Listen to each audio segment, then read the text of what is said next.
تبارك الذي بيده الملك وهو على كل شيء قدير، الذي خلق الموت والحياة ليبلوكم أيكم أحسن عملا وهو العزيز الغفور.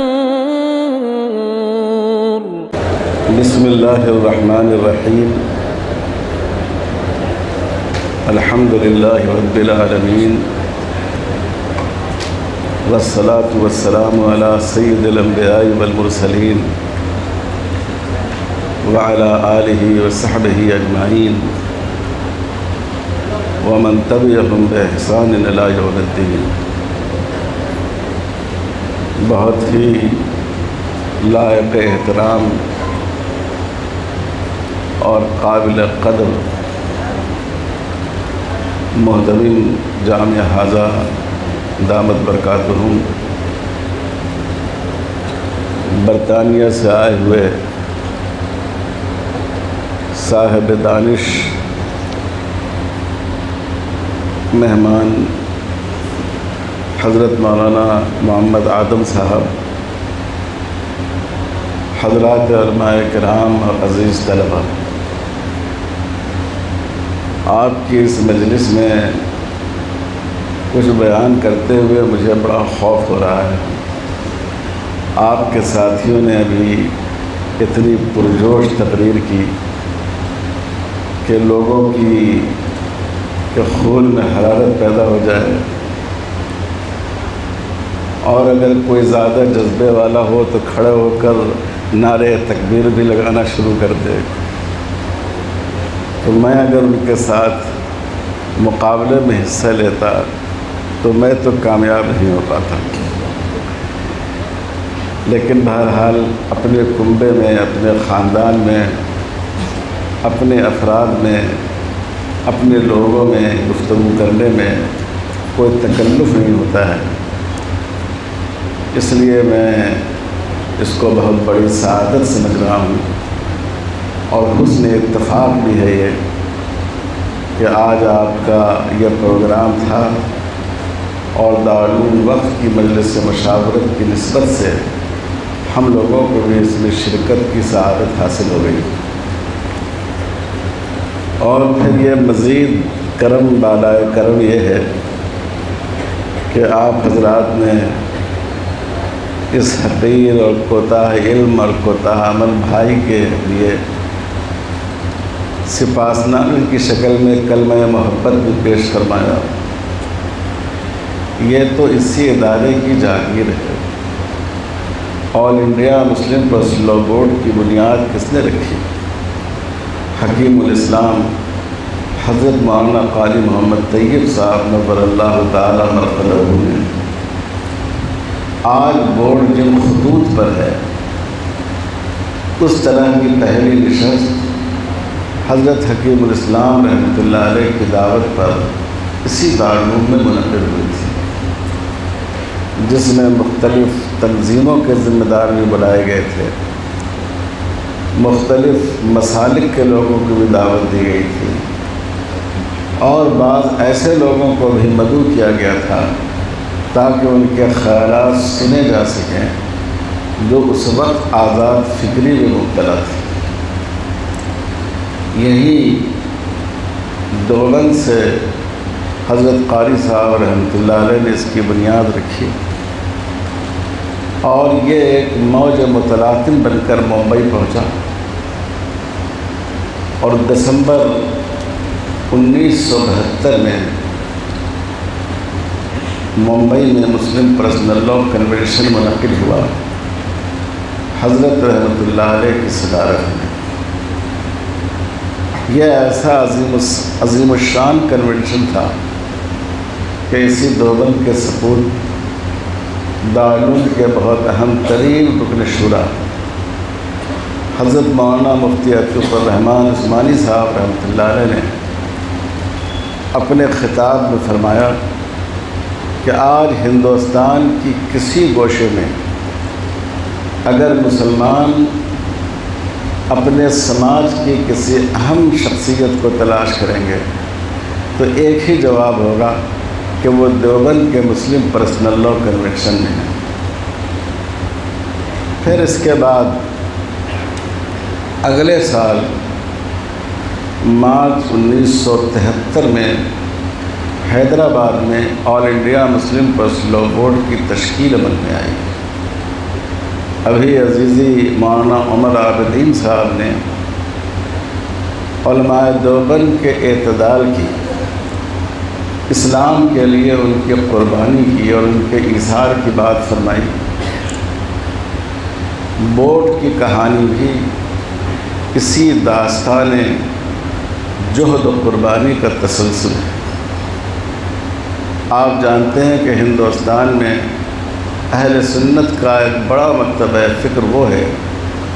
جس کو ہم لوگ علماء بریلی کہتے ہیں۔ بورڈ کے قیام سے پہلے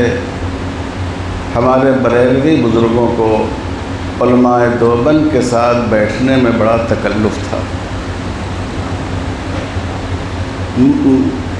دشواری یہ تھی کہ اس حلقے کو بورڈ سے کیسے جوڑا جائے۔ حضرت مولانا قاری محمد طیب صاحب رحمۃ اللہ علیہ، حضرت مولانا سید منت اللہ صاحب رحمانی رحمۃ اللہ علیہ، ان دونوں بزرگوں کے ساتھ ان کے عزیز حضرت مولانا قاضی علیہ السلام صاحب قاسمی رحمۃ اللہ علیہ اور کچھ دوسرے حضرات جبل پور تشریف لے گئے، اور مولانا احمد رضا خان صاحب فاضل بریلوی کے جو اس زمانے میں سب سے ممتاز شاگرد اور ان کے مجاز تھے، حضرت مولانا مفتی محمد برہان الحق صاحب، ان کے یہاں تشریف لے گئے۔ اور قاضی صاحب نقل کرتے تھے کہ بالکل پیچھے جہاں جگہ کی تنگی کی وجہ سے لوگ اپنی چپلیں اتارتے تھے، ہمارے اتنے بڑے بزرگ جو دنیا سے آخرت تک ہمارے لیے تمغہ افتخار ہیں، وہ وہاں بیٹھ گئے۔ ان حضرات کی وجاہت کو دیکھ کر مفتی برہان صاحب نے ان کو قریب بلایا اور پھر صورتحال معلوم کی۔ ان بزرگوں کی طرف سے کہا گیا کہ آج ہم لوگ یہاں شریعت کی فریاد لے کر آئے ہیں، اگر اللہ کی شریعت باقی رہے گی تو دیوبندی بھی باقی رہیں گے، بریلوی بھی باقی رہیں گے، اور اگر اللہ کی شریعت ہی پر خط نسخ پھیر دیا گیا تو کوئی باقی نہیں رہے گا۔ اس لیے ہم چاہتے ہیں کہ ہزار اختلاف کے باوجود آپ تحفظ شریعت کی اس مہم میں ہماری سرپرستی فرمائیں، ہمارا ساتھ دیں۔ ان بزرگوں کا اخلاص، ان کی دردمندی کا اثر تھا کہ مفتی برہان الحق صاحب نے اس کو قبول کیا، اور جب تک وہ زندہ رہے بورڈ کے نائب صدر بھی رہے، اور ساتھ ہی ساتھ ہمیشہ اپنا تائیدی خط بھی بھیجا کرتے تھے۔ اس وقت کے حالات بہت الگ تھے، ایک دیوبندی اور ایک بریلوی، ایک حنفی اور ایک غیر مقلد، ایک سنی اور ایک شیعہ، جمعیت علماء کا ایک ذمہ دار اور جماعت اسلامی کا ایک ذمہ دار اور مسلم لیگ کا ایک ذمہ دار، یہ لوگ ایک اسٹیج پر جمع نہیں ہو سکتے تھے۔ تو سوچئے کہ ایک آدمی کی صدارت پر اتفاق کرنا کتنا دشوار تھا، لیکن یہ ہمارے بزرگوں کا جو اخلاص تھا، اللہ کے دین کے لیے اپنے آپ کو قربان کرنے کا جذبہ تھا، کہ جب بورڈ کے صدر کے انتخاب کا مسئلہ آیا تو کچھ لوگوں نے کہا کہ مجلس صدارت بنا دی جائے جس میں ہر مسلک اور تنظیم کا ایک نمائندہ ہو۔ حضرت مولانا قاضی علیہ السلام صاحب رحمۃ اللہ علیہ جو ان تمام بزرگوں کے منظور نظر تھے، انہوں نے کہا کہ بھائی یہ تو وہ بات ہو جائے گی جو انصار نے کہی تھی، امیر منا و امیر منکم، اور دنیا کے سامنے یہ میسج آئے گا کہ یہ قوم تو ایسی ہے کہ اپنی شریعت کے لیے یہ ایک نام پر متفق بھی نہیں ہو سکی۔ اس لیے چاہے جن کو صدر بنائیں، ایک ہی آدمی صدر ہونا چاہیے۔ حضرت قاری صاحب رحمۃ اللہ علیہ کے وسیع القلبی دیکھیے کہ انہوں نے بورڈ کی صدارت کے لیے مفتی برہان الحق صاحب جبل پوری کا نام پیش کیا، اور مفتی برہان الحق صاحب جبل پوری نے حکیم الاسلام حضرت مولانا قاری محمد طیب صاحب رحمۃ اللہ علیہ کا نام نامی اسم گرامی پیش کیا، اور آپ کے نام پر تمام مسلمانوں کا اتفاق ہو گیا۔ جب کوئی ڈھانچہ بن جاتا ہے تو اس کا چلتے رہنا مشکل نہیں ہوتا ہے۔ آج تو بورڈ کا ڈھانچہ بنا ہوا ہے، چل رہا ہے، انشاءاللہ آئندہ بھی چلے گا، لیکن اس وقت ایک نقطۂ اتفاق، ایک ایسی شخصیت جس پر تمام لوگ جمع ہو سکیں، ان کو تلاش کرنا، ان کو مشخص کرنا،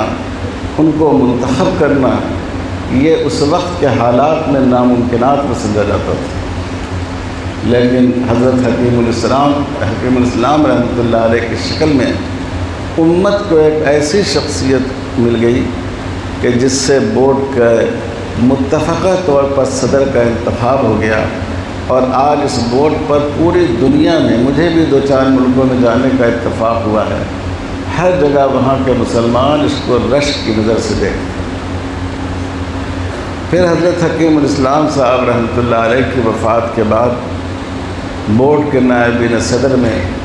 ہمارے استاد خطیب الاسلام حضرت مولانا محمد سالم قاسمی رحمۃ اللہ علیہ تھے، اور طویل عرصہ وہ بورڈ کے نائب صدر رہے۔ اور پھر اس وقت ہمارے بہت ہی قابل احترام اور لائق رشک دوست حضرت مولانا محمد سفیان صاحب دامت برکاتہم بورڈ کی بہت اہم شخصیت ہے۔ تو میں یہ عرض کرنا چاہ رہا ہوں، یہ جو بورڈ ہے یہ اصل میں فکر قاسمی کا ثمر ہے۔ یہ بات میں اس لیے کہہ رہا ہوں کہ حضرت نانوتوی رحمۃ اللہ علیہ کی تصنیفات پر، ان کے افکار پر آپ نظر ڈالیے، وہ بہت بڑے عالم تھے، عبقری عالم تھے، بے حد ذکاوت اور ذہانت کے حامل تھے، لیکن انہوں نے بخاری شریف، مسلم شریف اور ترمذی شریف کی شرح نہیں رکھی۔ قرآن مجید کی سوائے معوذتین کے قرآن مجید کی کوئی روایتی تفسیر نہیں لکھی، فقہ کی کوئی بڑی کتاب نہیں لکھی، مگر انہوں نے جو کام کیا وہ ان تمام کاموں پر بھاری تھا۔ انہوں نے اپنی پوری زندگی اسلام کے دفاع پر لگائی۔ حضرت نانوتوی کی جتنی تحریریں، ان کے تقریریں، ان کے مکتوبات آپ دیکھیے، سب میں یہ روح کار فرما ہے کہ رسول اللہ صلی اللہ علیہ وسلم جس دین برحق کو لے کر آئے اس کا دفاع کیا جائے، اور لوگوں کی ضرورت کے لحاظ سے، ان کے مزاج اور ان کی سوچ کے لحاظ سے، اور بدلے ہوئے حالات کے لحاظ سے اللہ کے دین کو عقل کی ترازو پر تول کر اور فطرت انسانی کی کسوٹی پر کس کر لوگوں کے سامنے رکھا جائے،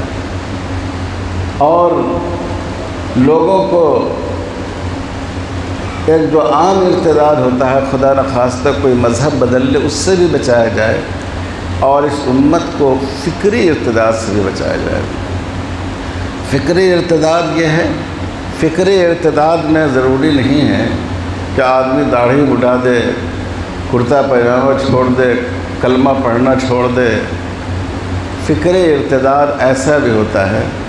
کہ ایک انسان روایتی طور پر مذہب سے جڑا رہتا ہے، لیکن اس کے دل کی دنیا میں اس مذہب کی حکمرانی نہیں ہوتی، اس کے دماغ کی دنیا پر اس مذہب کی حکومت نہیں ہوتی۔ تو حضرت نانوتوی رحمۃ اللہ علیہ نے اس سمت میں کوشش فرمائی۔ میں وقت بہت کم ہے، اس موقع پر یہی بات عرض کرنا چاہوں گا۔ بہت سارے کام ہو رہے ہیں، صرف ہمارے مدارس میں نہیں ہو رہے ہیں، آپ عالم عرب کی، عالم اسلام کی، بلکہ ہندوستان میں مختلف یونیورسٹیوں میں اسلامک اسٹڈیز پر جو کام ہو رہا ہے آپ ان کی فہرست دیکھیے، کتنے سارے علمی کام ہو رہے ہیں مختلف علوم اسلامی پر، لیکن دارالعلوم دیوبند نے امت کو جو چیز دی وہ ہے دینی غیرت اور اسلام کے دفاع کا غیر معمولی جذبہ۔ اسی لیے آپ پوری دنیا میں دیکھیے، جب بھی اسلام کے خلاف کوئی آواز اٹھتی ہے، کوئی فتنہ بلند ہوتا ہے، تو دیوبندی کا کوئی فرزند دلبند اس کے مقابلے کے لیے اٹھتا ہے۔ اس کام کے لیے عزیز بچوں علمی بصیرت کی بھی ضرورت ہے۔ تفصیل کا موقع نہیں ہے، مگر میں صرف ایک بات کی طرف اشارہ کرتا ہوں۔ آج دنیا میں اسلام اور مسلمانوں سے جو طاقتیں خدا کی مخالف ہیں، دین کی مخالف ہیں، دین بیزار طاقتیں ہیں، ان کا جھگڑا کیا ہے؟ اسلام یہ کہتا ہے کہ اللہ کے حکم کو غالب رکھنا ہے، فیصلہ کرنے کا حق اللہ تعالیٰ کو کا ہے، اور اللہ کا جو بھی فیصلہ ہوتا ہے وہ انسانی فطرت، اللہ کی بنائی ہوئی فطرت سے ہم آہنگ ہوتا ہے۔ فطرت اللہ التی فطر الناس علیہا۔ آج کی جو مغربی دنیا ہے اس کی نشو و نما اس اصول پر ہوئی ہے کہ انسان کو خدا کو ماننے کی ضرورت نہیں ہے، انسان کو اپنی خواہش کے مطابق قانون بنانے کا حق ہے، چاہے وہ فطرت کے مطابق ہو یا فطرت کے خلاف ہو۔ دنیا کا کوئی ڈاکٹر ایسا نہیں ہے جس نے کہا ہو کہ شراب پینا انسان کے لیے مفید ہے۔ دنیا کا کوئی میڈیکل سائنس کا کوئی ایسا آدمی نہیں ہے جو اس وقت جو اپنی ہی جنس کے ذریعے اپنی خواہش پوری کرنے کی بات کہی جا رہی ہے، بلکہ اس کی تبلیغ کی جا رہی ہے، اس کو وہ انسانیت کے لیے مفید قرار دیتا ہوں۔ دنیا کی کسی مذہب میں یہ نہیں، لیکن چونکہ نفسانیت، شہوت انسانی اس میں اتنا غلو ہو گیا ہے کہ فطرت کے لیے نے اس کے لیے جو قانون اور جو حدود مقرر کی ہیں، انسان ان سے پھانس جانا چاہتا ہے۔ سارا جھگڑا اسی کا ہے، مسلم پرسنل لاء کا ہو، اس وقت جو الہاد کا مسئلہ ہے، فیمنسٹ کا مسئلہ ہے۔ آپ جانتے ہیں یہ فیمنزم کی تحریک اس وقت پوری دنیا میں بہت ہی بڑھی ہوئی ہے، اور ہمارے یہاں بھی UCC کا مطالبہ اسی کا حصہ ہے۔ ہمارے پڑوسی ملک میں باوجود مسلمان ملک ہونے کے خواتین کا جب جلوس نکلا تو اس کا بینر تھا میرا جسم میری مرضی۔ یہی فلسفہ ہے مغرب کا کہ انسان اپنے وجود کے بارے میں اپنی مرضی پر چلنے کا اختیار رکھتا ہے، اور اسلام نے ہمیں سکھایا کہ ہم اپنے جسم کے مالک نہیں ہیں، ہم اس کے امیر ہیں۔ اللہ کے حکم کے مطابق ہمیں عمل کرنا ہے۔ اسی لیے ہم مسلم پرسنل لاء کو عزیز رکھتے ہیں، UCC کے مخالفت کرتے ہیں، قانون شریعت پر عمل کرنے کی بات کہتے ہیں۔ دین پر جب کوئی افتاد آئے، ملت پر جب کوئی افتاد آئے، تو ہر شخص کو اپنی صلاحیت کے مطابق اس مقابلے میں حصہ لینا چاہیے۔ اگر حضرت خالد بن ولید رضی اللہ تعالیٰ عنہ نے جنگ کے میدان میں بہادری کے جوہر دکھائے، تو حضرت حسان بن ثابت رضی اللہ تعالیٰ عنہ نے منبر رسول پر بیٹھ کر حضور صلی اللہ علیہ وسلم کا دفاع بھی فرمایا۔ دونوں اسلام کی خدمت ہے۔ آپ کو جو خدمت کرنی چاہیے وہ یہ کہ آپ مطالعہ کر کے، پڑھ کر، اسلام کی بنیادوں کو سمجھ کر اپنے آپ کو اس لائق بنائیے کہ آج اسلام پر جو اعتراضات کیے جا رہے ہیں، آج اسلاموفوبیا کا جو طوفان آیا ہوا ہے، آج قانون شریعت کے ایک ایک نقطے پر جو آواز اٹھائی جا رہی ہے، آپ اپنے آپ کو اس لائق بنائیں کہ آپ اس کا جواب دے سکیں۔ جیسے ابھی آپ کے ایک ساتھی نے سیرت سے متعلق چند سوالات کیے، آپ فوراً اٹھے اور آپ نے جواب دے دیا۔ اسی طرح آپ اسلام کے دفاع، اسلام کے فکری تحفظ پر آپ اتنی نظر ہو، کہیں کوئی سوال اٹھے آپ بر وقت اس کا جواب دے سکیں اور لوگوں کو مطمئن کر سکیں۔ یہ اس دور کے علماء کی بہت بڑی ذمہ داری ہے، اور اگر ہم نے اس کام کو نہیں کیا تو اللہ کے ہاں پوچھ ہوگی۔ ذمہ داری تو ہر عالم کی ہے، لیکن جس عالم کی نسبت حجت الاسلام حضرت مولانا محمد قاسم نانوتوی رحمۃ اللہ علیہ سے ہو، میں سمجھتا ہوں کہ یہ اس کی دوہری ذمہ داری ہے۔ میں امید رکھتا ہوں کہ انشاءاللہ آپ مختلف پروگراموں کے ذریعے، مختلف ورکشاپ کے ذریعے، ماشاءاللہ یہاں حجت الاسلام اکیڈمی کے ذریعے بھی بہت بامانہ کام ہو رہا ہے۔ جو اس وقت کا غزو فکری ہے، جو اسلام پر لوگ یلغار کر رہے ہیں، مغربی طاقتیں یلغار کر رہی ہیں، اور اب اس میں ہمارے ہندوستان کی ہندوتوا طاقتیں بھی شامل ہو گئی ہیں۔ آپ اپنے آپ کو اس کا مقابلہ کرنے کا اہل بنائیں، آپ اپنے آپ کو اس لائق بنائیں کہ ان کی زبان میں آج کے طرز استدلال میں علم و فکر کی پوری گہرائی کے ساتھ اور قرآن و حدیث کی پوری بصیرت کے ساتھ آپ ان کا جواب دے سکیں۔ اللہ تعالی ہم سب کو اس کی توفیق عطا فرمائے۔ میں اخیر میں حضرت محترم صاحب کا بھی اور عزیز مکرم مولانا شکیب صاحب کا بھی اور آپ تمام بچوں کا بھی بے حد شکر گزار ہوں کہ آپ نے اس حقیر شخص کی یہاں عزت افزائی فرمائی اور اس کو جو ذمہ داریاں اس کے سپرد کی گئی ہیں اس میں اس کے لیے کام کرنے کا حوصلہ بخشا۔ والسلام علیکم ورحمۃ اللہ۔ بيده الملك وهو على كل شيء قدير الذي خلق الموت والحياة ليبلوكم أيكم أحسن عملا وهو العزيز الغفور۔